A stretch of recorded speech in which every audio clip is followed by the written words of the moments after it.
All right, thank you so much, Natasha. It's a pleasure to be here with you. It's Thursday, so you know we try to focus on Tobago. Don't know if anybody else takes so much interest in Tobago, But we recognize the power of the sister island. If you doubted it, just look at the last election and how things have changed so rapidly, so quickly. And we just wanted to check in with Tobago CivilNet, two of its directors, Mrs. Shirley Cook and Mr. Rodney Pigott, to just get their feedback on the new THA executive, and of course, the proposed initiative from the government of Safe Zone for the public sector. Good morning to you, Mrs. Cook. Good morning to you, Mr. Pigott.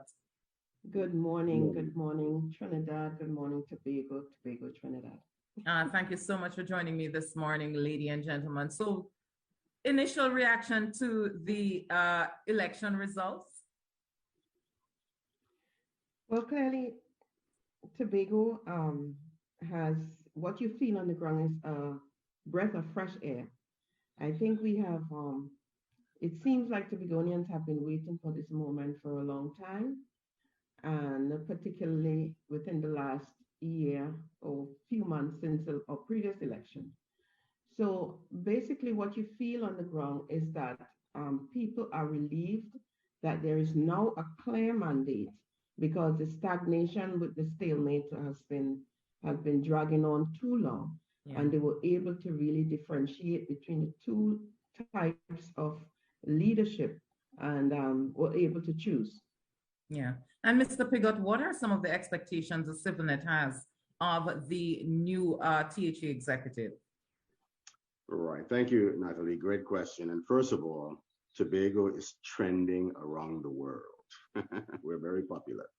And as Ms. Cook said, and I agreed with her, Tobago exhaled after the election results. And this is not necessarily a reflection on the party that was there. It was, as she said, the stalemate had really gone on for too long, and Tobago was just simply ready for a change.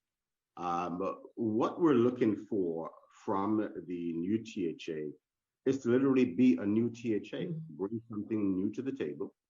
The promises they've made to work with the people, to put the people first, people before politics, we expect that.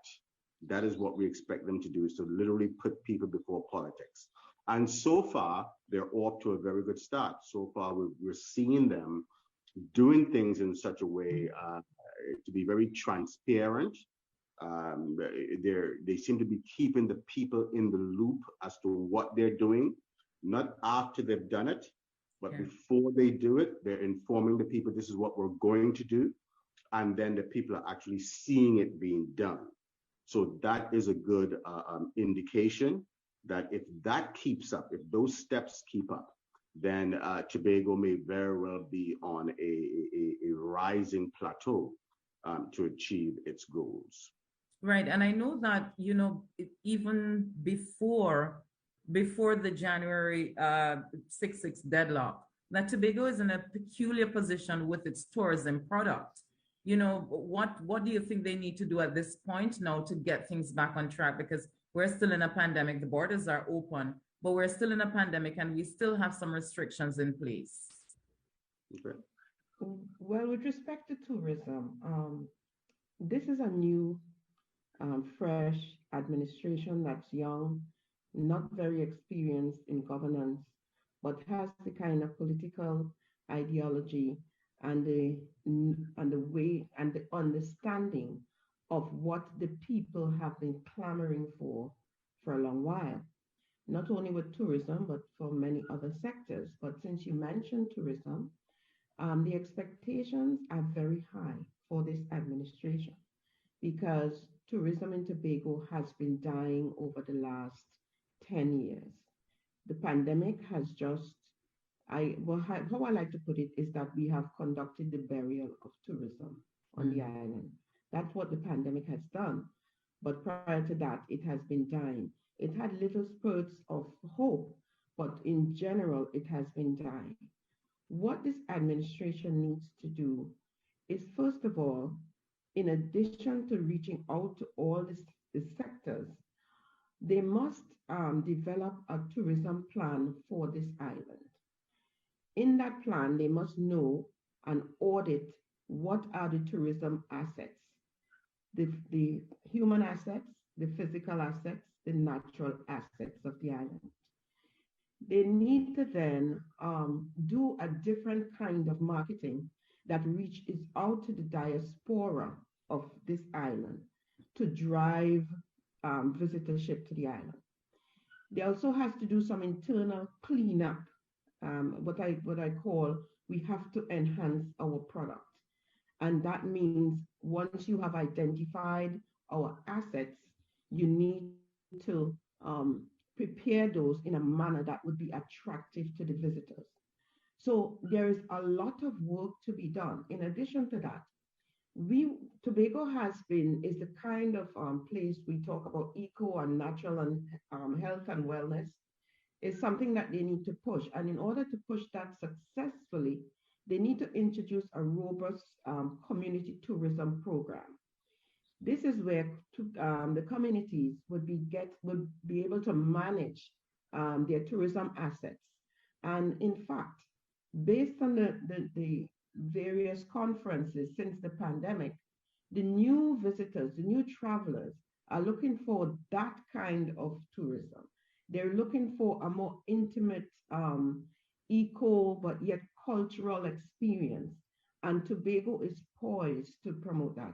So what I'm saying is that the new tourism secretary has to be able to listen to the stakeholders and listen to new ideas to put this island on a path where it could rival anywhere in the world. All right, and Mr. Pigott, Tobago CivilNet, the nature of the organization, do you all get to pitch your ideas or, whatever issues you have to the THA? Do you get a seat at the table so that you can express on behalf of Tobago CivilNet and the people some of the issues or ideas that you have for the island?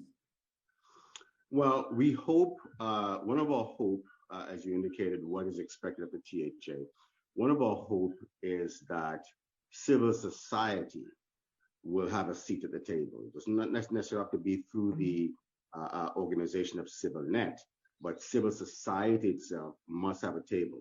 There's a well-known American CEO businessman who, when he formed his boardroom and brought his boardroom together, he had an empty chair at the board table. And someone asked, what is that empty chair for? Who's that empty chair for? And he said, that empty chair is for the most important person in the room, our customer. Because everything that we do here, all the money that we're making, all the deals that we're making, if we don't pay attention to that customer, we end up having nothing. So our THA must now have that kind of mindset. Everything that we're doing in this assembly has to be for the people of Tobago. And so to have the people of Tobago represented at the table in some fashion, it doesn't necessarily have to be an actual involvement in their day-to-day activity, but something can be put together where once or twice a month, this is the day where we hear from civil society and the assembly is opened up to hear from civil society. These things can be worked out. But you're absolutely correct. We do believe that civil society must be keenly involved in the governance of Tobago. And just to echo and pivot on what Ms. Cook, she's more of an authority on tourism. I am someone who came from the outside, who lived abroad for 44 years, came back home in 2016, and found there were practically nothing for Tobagonians to do in Tobago, except wait for these festivals to take place throughout the year. But on a day-to-day basis, on a weekend basis, there was really no real activity for Tobagonians to engage themselves in.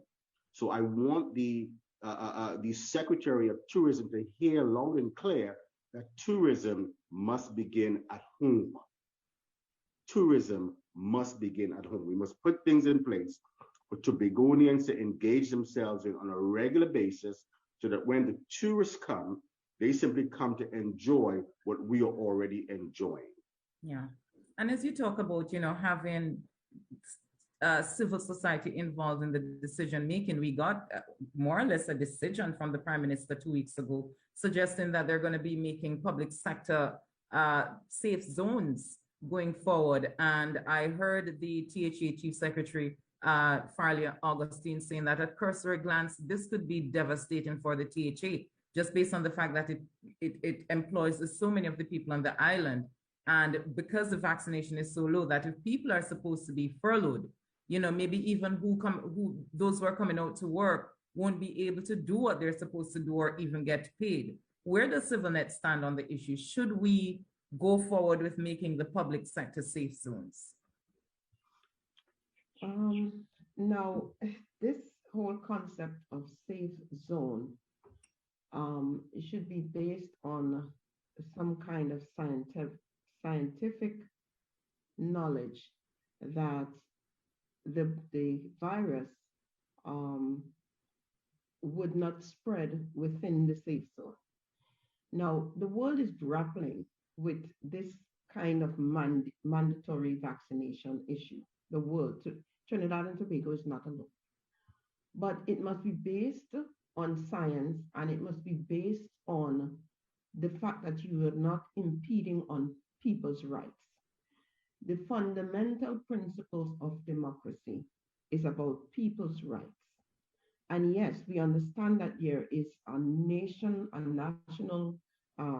rights of the nation that you must consider. But above all things, it is important to keep the fact of human rights and civil liberties alive. Now, the Prime Minister said that this is not mandatory, but it really, in essence, is mandatory, because you have to look at it as, we're not going back to slavery, but in slavery times, it was mandatory. The people could have stayed in Africa if they wanted to, but they would have been killed, or worse yet, their whole village burned down. So they had to get on these ships. They had to get on the ship. So this, in essence, is a mandatory policy from the government. Farley is right. I would support Mr. Chavez Augustine in this regard, because there are many times policies are made in Trinidad, in central government, and it impacts Tobago in such a negative way that there is need to pause on these policies that are so broad-based and allow Tobago to develop the kind of policy that would allow it to do its daily operations. We are a smaller island, the impact is usually greater. So therefore, one of the things that I think in Tobago, being the more tourist island, should propose is we need a lot more health inspectors instead of putting safe zones, because we know that the vaccinated can spread the virus and may even do so unknowingly, more so than the unvaccinated. It is important to hire a lot more health inspectors. And rather than have the state, through the police services, come down as a draconian kind of police state on the island, you have health inspectors that are frequenting these establishments to ensure that the basics are maintained, because the science is focused on the basics, as we know, which is the 3 W's. And in so doing, you are able to help establishments and people comply. And not only... Ms. Cooks, I'm going to have to cut you there. We just have 1 minute left. I just want to hear from Mr. Pigott as well. Expanding on what Ms. Cook said regarding the safe zone, do you believe that this just cannot be tailor-made to Tobago, to the THA, because of how the THA is made up? Mandatory vaccinations, Natalie, is something that goes against the grain of democracy. There is a lot. You're talking about a pandemic, though, which gives the government the right to be able to introduce something like that once you're in the midst of a pandemic. That's true, but you have a lot of unanswered questions surrounding the pandemic to begin with. We must begin to ask ourselves, why in a pandemic so many people in the world are against taking this vaccine. You have people that will take any other vaccine. They will take flu vaccines. They will line up to take a vaccine for this, a vaccine for that. But when it comes to this particular vaccine, why are so many people, pro-vax people themselves, are against taking this vaccine? Why do they have to drive such a campaign, paying people money, offering them all sorts of things to take a vaccine in a pandemic where they say people are dying? These questions must be answered. There is a fear and a mistrust amongst people that is not being addressed. If someone is deathly afraid of drowning, you cannot just simply throw them in the water hoping that their fight or flight mechanism will kick in. Fright will kick in, and the person will actually die because of fright. So if you force someone to inject something into their body that they are in their mind deathly afraid of because of what they're hearing, and you are not addressing what they're hearing and not allaying their fears, even if you inject them with water, they could go to bed and die naturally because their mind tells them you just got injected with something that is going to kill you. So their thoughts could actually kill them. So there's more to this thing. You have to bring psychologists into this thing to now balance what is being posed as something that has to be done because there's a pandemic. You must ask yourself, why are so many people not wanting to take this vaccine, this particular vaccine? Pro-vax people. 30 seconds, because I'm way out of time. Do you agree with the CMO that how they count COVID deaths includes those who die from complications related to COVID, but also those who die with a positive PCR test? That's problematic, and it's been problematic from the very beginning. It was problematic when it was stated way back in March 2020 that the PCR tests themselves are unreliable to identify this virus. This is on the books. This is on the records. They know that the PCR test is not 100% positive.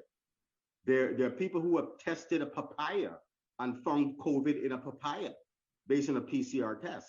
So if you have an instrument that is unreliable at best, it's not going to give you a 100% certainty, and then you're basing everything based on that unreliable test, then that's a problem right there, you see? And so how you counted, from the beginning, they had a problem with what was in these numbers, Natalie. We have to go back to the very beginning. From the very beginning, it was problematic as to how you were putting these numbers out. Where are these numbers coming from? Are these actual COVID deaths? Or are you just, someone dies and, okay, they had COVID 2 months ago, but they got better, and now they die from whatever comorbidity they have, and suddenly you say they die from COVID?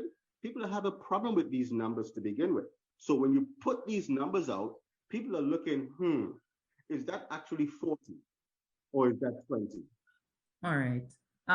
Mrs. Cook, Mr. Pigott, I have to leave it there, but thank you so much for sharing CivilNet's position on these issues. And hopefully going forward, as you said, the transparency with the THA will continue, and that civil society will get that seat at the table so that it can have that input as to how the island is run. Thank you.